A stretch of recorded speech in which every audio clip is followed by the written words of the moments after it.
What's up guys, it's Manga time once again. I'm here to bring you my review of Bleach 626, The Holy Newborn. What a chapter this week. I mean, if you're a fan of the Quincies like I am, this is a great week for you. Let's just get straight into it, let's dive straight in. It doesn't actually start with the Quincies, however. It starts with Yukio pressing some buttons on his PSP, and he basically starts the rail moving, so the box is now shooting towards the Royal Palace. And before we can get into any of the kind of meaty stuff, we have a little bit of a chat between the people in the box.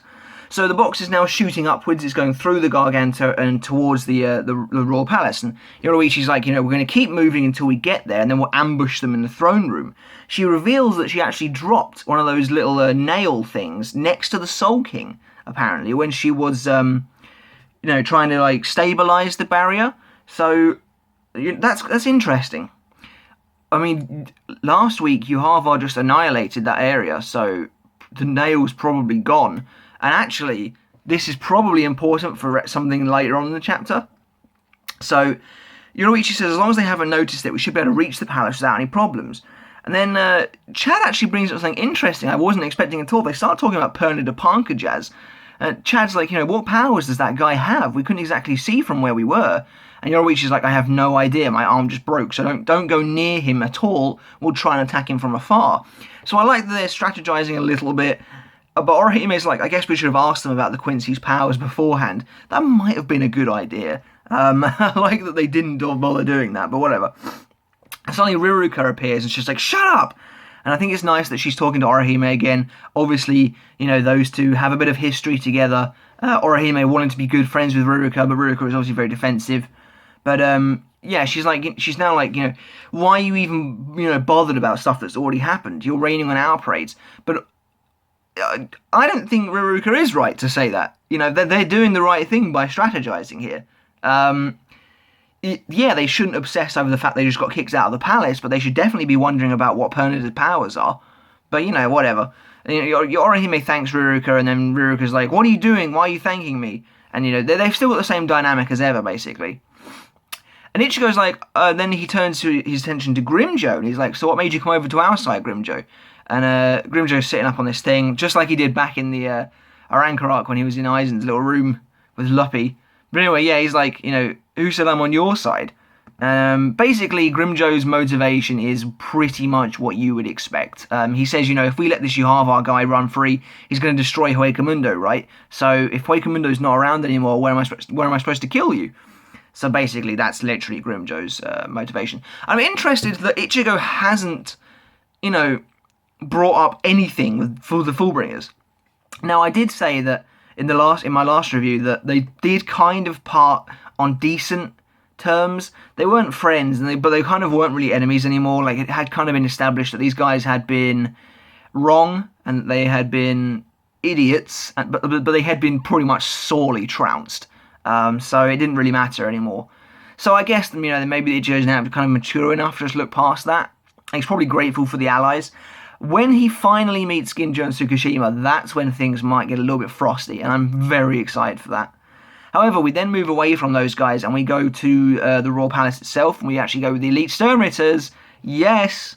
Kubo is giving these guys so much interaction, it's perfect. These guys are getting... people might not agree with me, and I know there's been a lot of the Espada were done way better than the Sternritter, but if there's one thing, in my opinion, and actually I think there's lots of things, but if there's one thing I think other people can probably agree on, that Kubo has done better with the Sternritter, is that he's had them interact amongst each other far more than the Espada ever did. The Sternritter talk amongst each other way more than the Espada did. And that's possibly relative, because there's over double the amount of Sternritter, but in my opinion they seem like more of a cohesive unit even when they're trying to kill each other. So... yeah, so basically Yhwach realises that the Soul King has been absorbed, and he's like, it's ended, and all the elites are like, what the hell? And then Yhwach's like, His Majesty has absorbed all of the Soul King, and now the Soul King is no more. So they then go to find Yhwach. Yhwach says that it's a new world for us. That's interesting. That plays a big part later on. So Yhwach's standing there, and he's all goopy and stuff, and basically he's literally got all this black goo coming off him, and all the guys walk into the room. It's a really weird image, actually, this first panel, because it looks like, because Kubo's done his white background, It's actually quite an ugly panel. With Hashwolf and Gerard walking into the room. Because Kubo's done his white background, it kind of looks like they're walking through a tiny crack in the wall. But they're not, they're just walking around the side of what looks like a busted up pillar. But anyway, Hashwolf's like, good work, Your Majesty. And literally, this goo is running off Yhwach like water down the stairs and across the floor. And Askin's like, what the hell? That black goo is like spreading across the whole room. And, Yhwach's kind of like, just suddenly goes, Hashwolf? As in, like, he's not sure if it's him or not. And he turns around, and holy crap, we finally see what he looks like. And he actually doesn't look as different as I thought he was going to look, and he certainly doesn't look like Zangetsu. Basically, he looks like how he used to, but his eyes have now been replaced with this, like, black goo that just sits on his face. And he's got loads of what look like bulbous, pulsing eyes on his head. And they seem to be moving around his whole body, actually. But the elites are understandably like, what the shit is this? They're like, holy crap. Askin like takes a couple of steps back. He's like, oh my god. But he bumps into Hashwolf. And I just love the interaction, man. I love the interaction.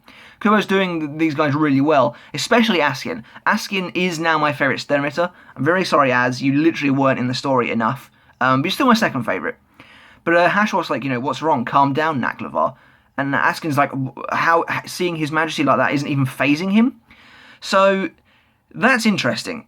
I mean, Hashwolf literally barely shows any emotion whatsoever anyway, but Askin has got a point, Hashwolf seems to just take everything that Yhwach is and does, and he just doesn't care. Like, nothing phases him. He's an interesting character, Hashwolf, and we need to find out a bit more about him.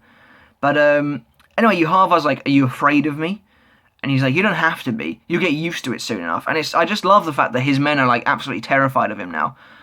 It's really cool. It's really cool. And then Yhwach's next line is awesome. He's like, but to think I would have too much power. Who knew? And when he says this, he just blows the whole bloody roof off the building. So, yeah, that's pretty crazy. Literally, there's a double-page spread, and the whole place just explodes. We get a cool group shot of the elites, though, which is nice. But yeah, the roof just blasts off the top of the palace. And I'm wondering, why did Yhwach do this? Because he, almost kills everyone. And it's possible that he's now so powerful that he has excess power he needs to get rid of, and he will do that occasionally by blowing the whole area out around them, I guess, maybe? Otherwise, I don't know why he did it. I don't know why he would feel the need to demonstrate his power to his men, because they already worship him as a god, basically. Having said that, however, I don't think Yhwach has all of the Soul King's power, because he's only absorbed the right arm and the torso. Presumably there's still a left arm and both legs out there somewhere. I'm just guessing, though. That might be entirely wrong. However, we then get to see all the elites try and basically save themselves as the whole place is falling down. And Lil Barrow kind of just jumps on one like a bit of a badass. Gerard looks like a badass. He stabs his blade into one of these rocks so he doesn't go flying. Askin is hilarious. I got a good chuckle because Askin's just kind of like, and he's like running to try and jump onto another one. No grace whatsoever. I thought it was hilarious. I did get quite a laugh out of that.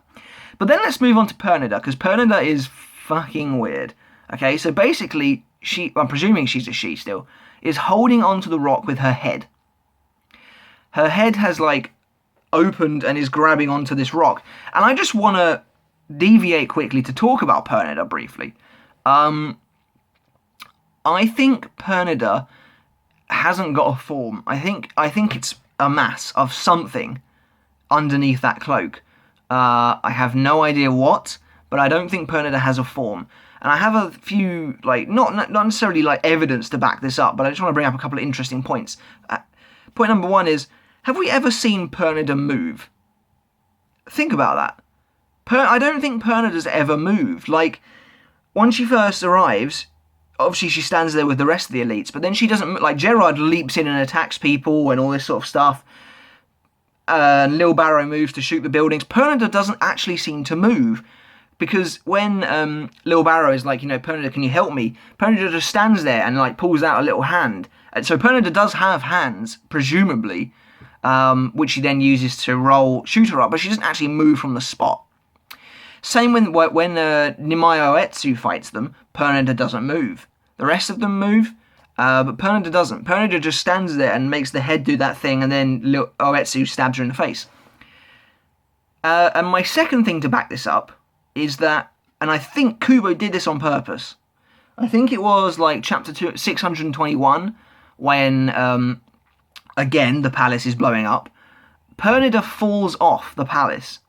And Kubo makes a point of showing us this. And I think it's for a reason. Pernida can't move. Otherwise, Pernida would have moved surely to get out of the way. But instead, she's just standing there. You see her in one panel standing there, almost like looking over her shoulder, and then she just falls off. And then apparently Gerard catches her. So I literally don't think Pernida has like feet to stand on solid ground, otherwise because then she just drops off. I think though she needs solid ground, otherwise because she can't move, so she just falls off. So like she doesn't have any way of anchoring herself to the floor. And yeah, I think that was just Kubo's way of showing us that Pernida maybe doesn't have a body or like is just a mass of something. Just something interesting to take note of. Hopefully, maybe we'll find out soon. But anyway, Uryu's like, holy crap. And then Askin shouts to Hashwolf, he's like, how can you be so calm, Hashwolf? And Askin's literally hanging on to this thing. And he's like, if you fall from this palace, you are dead. Do something. Please just at least talk to His Majesty. Stop making him blow the fuck out this building, basically. Hashwolf kind of ignores Askin, but he basically does what he wants him to do anyway. He then shows up to Yhwach and he like drops down to one knee and he's like, this is truly power befitting of a king. And this is when things get really interesting, unfortunately, the last 2 pages. Hashwolf's like, now that the Soul King is no more, I'm certain this world would not exist without you, Your Majesty, because now Yhwach is the Soul King. He's now the linchpin. Hashwolf then says, please lead us, Your Majesty, but his eyes, in my opinion, tell a different story. He looks really sinister. Admittedly, Hashwolf looks like this a lot, but I'll get into that in a minute. We then get this really creepy picture of Yhwach, and I have to admit that Yhwach looks freaky as fuck. I don't know if I like his new look that much, but Kubo's really got the creepiness across. Yhwach's just standing there. He's like all black now, but his like eyes are like moving across his body. Freaky, man. He then says, Hashwolf, my firstborn. So before we move on, let's address that. I think Yhwach has a tendency to call all of the Sternritter his sons and his children. I think Hashwolf may actually be his son. It's either that or Hashwolf is literally the first Quincy Yhwach created, which essentially could make him his son. But that also means Hashwolf is a hell of a lot older than he looks. But yeah, he then says, stand behind me and follow my footsteps. And suddenly we get this really weird panel of Uryu. Uryu is like, what? So is Uryu pissed off that Hashwolf is now allowed to stand behind Yhwach? Which would imply that Uryu is actually a bad guy, but I think we all know that's not the case. So what does it mean? Is Uryu now afraid because he realises if he had some semblance of a plan, he's now pretty much buggered because Yhwach is immensely powerful? I think it might be Uryu realising that Hashwolf and Yhwach have been stringing him along this whole time. Obviously, Uryu has been under the impression that Yhwach considers him the number 2, and that's how Uryu thinks he can get to Yhwach. And Hashwolf kind of reinforces this by I think, pretending to be pissed off at Uryu when they had that little confrontation. And now Uryu's like, holy shit, were they actually playing me? I think that's possible. But anyway, Yhwach then says, we will start by rebuilding a country of our own from scratch. As he says this, Vandenreich literally explodes. And the place is going to just be destroyed. And that's the end of the chapter. So it looks like we may finally have Yhwach's motivation for everything he's been doing. He wants to build a new world, a new country for the Quincies, presumably on the ruins of his father's country, by the looks of things. It's a shame that he's basically killed off every Quincy to date. There's only about 10 Quincies left, and 3 of them aren't even on their side anymore. It's possible Yhwach might try and win them back rather than fight them. He might be like, look, I'm building you a new home. Love me. So that might happen, but at the same time, it's cool if we do finally have that. Next week's chapter could be very, very good. This week's chapter was awesome. If you're a Quincy fan like I am, it's a 10 out of 10. If not, I'd probably still give it an 8 or a 9. There wasn't an awful lot of content, but there was more great Sternritter interaction. We saw what Yhwach looked like, and it looks like it might have his motivation. and a little bit more is kind of alluded to as far as Hashwath and Yhwach goes. It's a really good chapter this week, in my opinion. I'm really excited. I do hope the whole Uryu being the successor and the potential coup plotline goes somewhere, because Askin did have something to say about that. So we'll see. But yeah, for me, this week's chapter was awesome. But yeah, I think it was a really good chapter. Yhwach's design leaves a little bit to be desired. I don't think it's going to be his final design. I think that's kind of, he's just in the process of transforming, a bit like Aizen was back in the day. So yeah, I'm going to drop a 10 on this chapter, but understandably you might want to drop a few points off that if you're not a huge Quincy fan, as this chapter basically spent the whole time on the Quincies. But guys, let me know in the comments below what you thought of this week's chapter. Do you like Yhwach's design? Do you think it's pretty awesome that he's basically just won? The Soul Society is about to be destroyed. I hope it's now replaced with like a fully fledged palace that looks properly awesome. It's possible now that the Quincy residents will start to appear, because it's a bit weird that Vanderijk's this huge city and there's no one in it. So they might appear. I'm hoping Yhwach now brings back some of the dead Quincy. That'd be cool. Asnod, Master Masculine, all these guys, Kangdu, BG9. That'd be totally epic if they all came back. People probably wouldn't like that. I would love it, because a lot of them were totally wasted.